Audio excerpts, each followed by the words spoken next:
Good evening guys, welcome to episode 8 of Tyneside Troubles with me, James, from the Football Manager WizKids. Now today's episode is the end of the season review. We did leave you with about 5 or 6 games to spare, and we did expect us to wrap up the title, and 2 games later we did indeed do that. We were expected to do it. I didn't get overly excited. It's something we predicted, and of course we went on to do just like Rafa and his team are expected to do this season. After a bit of a rocky start, they're on track now, and hopefully they can do what I have done and Rafa can emulate me and win the championship title at the first attempt. Now in today's episode we're going to quickly review the end of the season games. We're not going to go through them individually like what we usually do, because we're going to get into the player details and see how we got on as a team, and of course talk about the future of the save and next season our first back in the Premier League. Now as I said, we're not going to go through them individually like what we usually do. The last live com was on the 28th of March at home to Nottingham Forest. We then played Preston away. We were losing 1-0 and we did manage to go all out attack, overload, and Dwight Gale got us a goal in the 90th minute. The game that wrapped up the title though guys was the 5th game from the end, Fulham at home, 2-0 victors on the 12th of April on a Tuesday night at St James's Park. We managed to bring silverware to St James's Park. Shekadu Kuyati and Dwight Gale getting goals in that game. Now after this is where I rested some players. I brought in some 18-year-olds and players from the under-18 squad, and we put them in the squad to see how they got on, and as you can see, we kind of lost the last 4 games. They don't actually mean anything. We conceded goals in every game, but we will just go through them just to get them out of the way. So we went to Ep8 away, Matt Ritchie and Ayoze Perez getting goals. 2-2 at home to QPR, Jamie Holmes and Matt Ritchie getting goals in there. 3-0 defeat away at Huddersfield, and we wrapped up the season with a 1-1 draw at home to Birmingham. Rolando Aarons getting the goals in this game. Now, as I said, there were a couple of players that did get involved in some action in these games. One of those players was local-born Mackenzie Heaney. Now, he does follow me on Twitter at the FM WizKids, if you choose to do that also. He plays centre midfield, 4 games, 6.90 average, and he got 1 assist in those 4 games. One of the others that got a game was the 1 appearance, Gideon Adu-Petra, the former Manchester City left-back, 6.50 in the game that he played for us. Probably the main benefactor of us already wrapping up the promotion and the title was Jamie Holmes. Now, I hadn't noticed till near the end when I had a look in my under-18s that he had scored 23 goals in 51 appearances, 6 assists, 4 man of the match and a 7.02 average in the under-18s. So we brought him in, gave him 3 starts, and he managed to get himself a goal and a 6.97 average. He looks okay, but he doesn't look like he's going to do anything great. But he did score 23 goals for an under-18 side that finished bottom of their league. Coincidentally, our under-21 side also finished bottom of their league. So these 3 players, Holmes, Adu-Petra and Heaney, got some game time for the first team when we already wrapped up the title, but I don't expect any of them to be involved anytime in the near future when it comes to first team games again. Now, in case you just happen to be joining us and haven't watched any of the previous 7 episodes, we'll quickly run through the season's transfers. We brought in Rico Henry, who has done quite well for us. Tino Susic, who has really not got involved that much because of the formation that we played doesn't really suit him, so he will possibly move on next summer. Andres Dozel from Ipswich, Dominic Iorfa and Courtney House coming in for big money from Wolves. They got some game time but didn't overly perform and live up to that valuation. We'll see what we can do with them.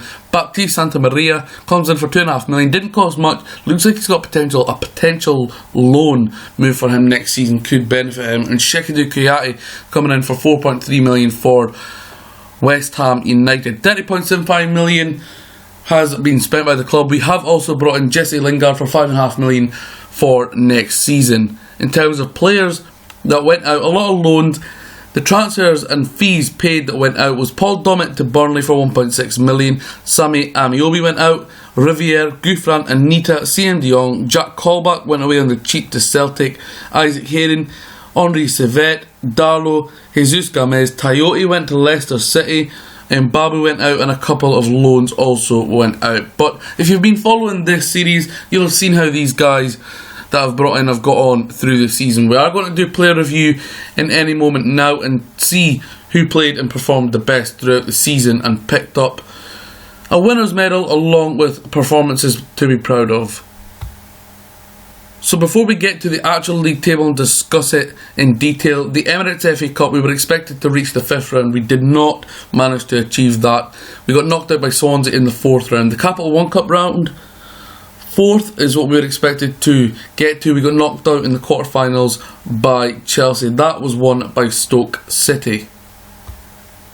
So here is the final league table. Now, if we hadn't rested on our give our young players game time at the end, we could have went on and got a lot more points. Could have passed the 100 points, and I'm pretty confident had I played the first full team, we would have indeed passed 100 points.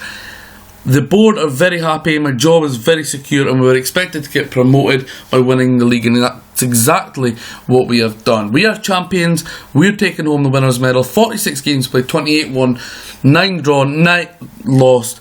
I don't think, as I say, we'd have lost that much or drew that much. I reckon we probably would have won 3 of the last 4 games had we played a full strength squad. 91 goals scored, that makes us comfortably the highest goal scorers in the league. 46 goals conceded, makes us one of the better defences in the league, certainly in the top 5 or 6. 45 plus goal difference, 93 points. Of course, our form has been pretty poor of recent.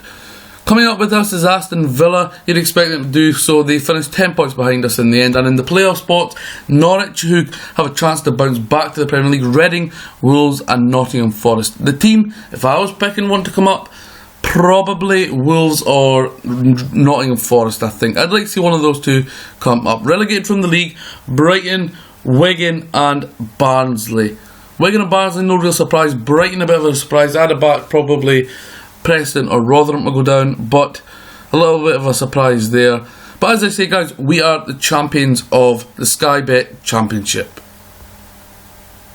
So here we are at our squad, guys, and there's going to be a lot of changes in the transfer window coming up. A lot of faces will go out. We will try to get some money in, try to bring in some good quality bargains. We have brought in an absolute blockbuster signing, following on from the signing of Jesse Lingard, but I'm going to save that for next episode when we bring you the preview to Season 2. So the most appearances for us this season was Tim Krul with 51 games. I believe he was the top player to play the most games in the championship. He played every single championship game. Next up was Alexander Mitrovic with 48, the captain of the club 46, 44 for Mbemba, 43 for Ritchie and 41 for Jonjo Shelvey, 41 also for Rico Henry on his maiden debut. Top goal scorer at the club was Alexander Mitrovic with 21 in 51 appearances. He did fall off at the end of the season, where he failed to get a goal in the last 4 or 5 games. Next up was Matt Ritchie, who gave us a very, very good return from 43 games, 13 goals for him. And then it was evenly split almost from our next 3 main goal scoring players, the 3 strikers. Jose Perez getting 13, Dwight Gale getting 12, Adam Armstrong getting 8. Now those 3 were rotated to partner Mitrovic up top. So I did say I wanted 10 goals apiece from each of them, and I've done just that, and I'm pretty pleased with that return. Possibly look to bring in a first class striker. I'm going to keep Mitrovic, I'm going to keep Perez, and I'm going to keep Armstrong.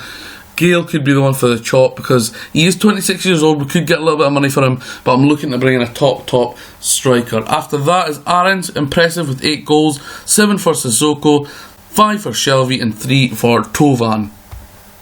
Impressively joint top with the assist is Alexander Mitrovic with 10.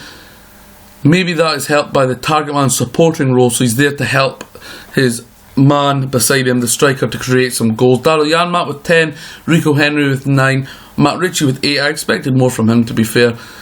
Aarons with 7, Shelvey with 7, Sissoko with 6. Leading the way with key passes is Musa Sissoko with 158, close by. I expected him to improve, and he did indeed. That is Jonjo Shelvey with 147, 146 for Matt Ritchie, 140 for Alexander Mitrovic, and falling down below him is 107 for Jose Perez. Leading the way for average rating is Chekadu Koyate with a 7.76, although he didn't play that many games, 14 since he signed. But if you're basing over the course of a good chunk of the season, 7.48 for Daryl Janmaat, 7.47 for Musa Sissoko, 7.36 for Jonjo Shelvey, 7.34 from Matt Ritchie. So now I'm just going to go through 3 or 4 players, guys, and talk about them a little bit. And really, these are the players that I was really impressed with this season and who I really really thought gave a good effort and good season over the course of the campaign. So one of the key players I'm looking at is Daryl Janmaat. Now we did actually contemplate signing him due to the heavy wage that he's on and interest from PSG. Fortunately he didn't take it further himself, but the clubs weren't willing to pay the £30 million I asked for. I know it's a lot, I didn't expect to get it. And then he stayed on and he put in a good performance for the club. He didn't get any goals this season. He played 32 games in total, 10 assists and a 7.48 average. Now we're back to the Premier League. I definitely will not be looking to sell him, and he's going to be my number one right back. Coming in at the start of the season for around £2 million is Rico Henry, 18 years old, on a decent wage, and he is capped by the England under-21s. 41 games, impressive, because he wasn't actually brought in to be my first choice left back. 1 goal, 9 assists and a 7.28 average really impressed me, and his value has rocketed to £7 million. This guy could be an absolute superstar in this game. Next up, probably one of the players of the season. I would probably give him my manager's player of the season. It's Matt Ritchie. Now he's valued now at 19 million. It was around 10 million when we first started the save. 44 games played, 13 goals, 8 assists, 4 man of the match and a 7.34 average. Absolutely quality player, and I'm surprised he's not had a lot of interest or come calling for a new contract. Next up we have Rolando Aarons, who is valued at 1.9 million, which I'm surprised. I thought would have gone up a little bit more. His stats are pretty impressive. He has played in 41 games this season, got himself 8 goals, 7 assists and a 7.12 average. A real speed demon on the ball, and he's definitely going to play a part in the Premier League for me. Finally, for the positive players, it's our new vice-captain for this and possibly next season. It's 51 appearances for Alexander Mitrovic, 21 goals, 10 assists. So he played a part in 31 goals this season, 6 man of the matches and a 7.26 average. He's now valued at 10.75 million and pressed pretty much most of the season, come up with some big goals, and his attributes are pretty steady there. So he's going to be the mainstay and the big fella up top in the Premier League. It's all about finding that partner for him. As I say, Dwight Gale will probably be the one to move on. Is Armstrong ready to start in the Premier League? No, because he wasn't ready for the Championship to start too many games, unless there were ones I thought we were going to win. Is Ayoze Perez ready? Possibly, but really you can't figure out his full-time position just yet. I've had people in the comments say play him on the left, play him in the 10 role, play him as the Tracatista up top. I can't really work out just yet where I'm going to play him and where he fits into my system, but he's a quality player, so he will be staying on. As for flops of the season, guys, well, some players haven't impressed, some players haven't actually played that much, and some players will be going on the transfer list. Those players not to impress me: Baptiste Santamaria, the signing; Tino Susic, the signing; Grant Hanley has been pretty poor. Masario Haidara, I expected him to be better, but he hasn't played a great deal. He will probably and possibly move on. Florian Thauvin, 30 games, 3 goals, 6 assists, but I still feel he's not given it enough. This is a league that guy should be destroying. He shouldn't be letting Rolando Aarons get in front of him for the starting berth. He will probably move on. So those are the players that really haven't done too great for me. Matt Sells also, but he's only played 2 games this season. That's due to the performances of Tim Krul. As for my own profile, guys, I have managed to get to 1-star reputation. I've played 53 games and I've won 32 of them. As you know, I signed a new contract not long ago till the end of 2018. Best opinion, Neil Aspin, I think he is the Gateshead manager. Worst opinion, Nigel Pearson, and David Moyes, of course, the Sunderland manager. We haven't exactly improved in the coaching area. Mike Ashley still won't let me go on that coaching course. I'm now getting into the Premier League and I've got no coaching badges and a Sunday League experience. Career stats: 53 played, 32 won, 10 drawn and 11 lost. I've scored 106. We have conceded 60, 46 goal difference and a 60% win percentage. A few facts and stats for you regarding the players. Top goal scorer Alexander Mitrovic with 21. Highest average rating 7.48 for Daryl Janmaat. Both of those also got the highest amount of assists. Best completion of passing 83% from Tim Krul. Now this, I think, is because of his player instructions. And here they are. As you can see, the goalkeeper has been told to make fewer risky passes, distribute to fullbacks, take shorter kicks and distribute quickly. Now, as you can see, Tim Krul's passing is only 8, but those instructions have clearly worked if he is the highest percentage passing accuracy at the club over the course of a season. Another one who did fairly impress was Tim Krul. 57 goals conceded, but in 51 appearances he did get 20 clean sheets and a 7.01 average. The most man of the match awards went to Alexander Mitrovic. Of course, your goal scorer does get a lot of goals, and 6 player of the match awards for him. Most yellow cards was the dirty Jamal Lascelles, 15 in total for the season, which is a lot, and 1 red card. We only got 1 throughout the season, and that was from Shekadu Kouyaté. Finances don't look great. We are minus 9 million in the overall balance. We did have a lot of money, but I did just spend the bulk of my transfer wage or transfer budget for next season on 1 player. I just spent 15 million on 1 player. This is a player that I've never used before. I've never used on any football manager, and I've seen him a handful of times in real life play. He's a blockbuster signing. He's a game-changing signing. But guys, you're going to have to wait till the next episode to find out who that is when we get through pre-season, and then we can talk about signings, tactics, sales, who we've brought in, who we're giving new contracts, because a few people will need their contracts renewed if they've only got 1 year left on them. But believe me, it's a big one. So there we have it, guys. The end of the season review wrapped up. We are the winners of the Sky Bet Championship. We've got 1 trophy in our pocket, and hopefully we can do something in the Premier League next season. It is all about the squad we have. It is all about the signings. It is all about the sales, how much money we can get, bring in, and who we can also buy and sell, of course. Now, the aim. It's a weird one because we're going up, but I believe we can go into the Premier League with a squad that is better than just trying to stay up. I'm not saying let's go for Europe or anything, but I'm going to set a target. Or should I set a target? Or should I wait till I've done the transfers?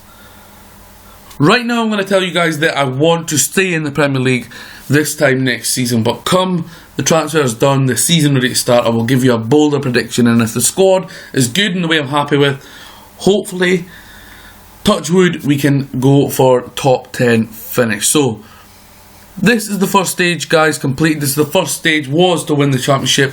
I did say the aim of this was to win the Premier League and or the Champions League. If I win one of them and happy, then I'll call it a day on the save. If I win one and I still want to win the other, then we'll keep going. But we will not stop the save until we win the Premier League or the Champions League at minimum. Hope you guys are enjoying it. This is the end of season 1 review. 8 episodes in. I'm looking to keep each season to around 7-8 episodes long. And I hope you're enjoying it, guys, as much as I am playing it with the club I support. I have left it quite late to play as the club I support. I usually used to play as them early, but nowadays I leave it quite late because I like to play with the full transferred squad. But as ever, guys, thank you for watching Tyneside Troubles. This has been episode 8. If you don't like us on Facebook, search the Football Manager WizKids. We've got over 16,000 people on there. At the FM WizKids on Twitter, we've got about 3,400 followers on there. Search anywhere in the FM community, the WizKids, and you will find us. So thank you guys for watching Tyneside Troubles.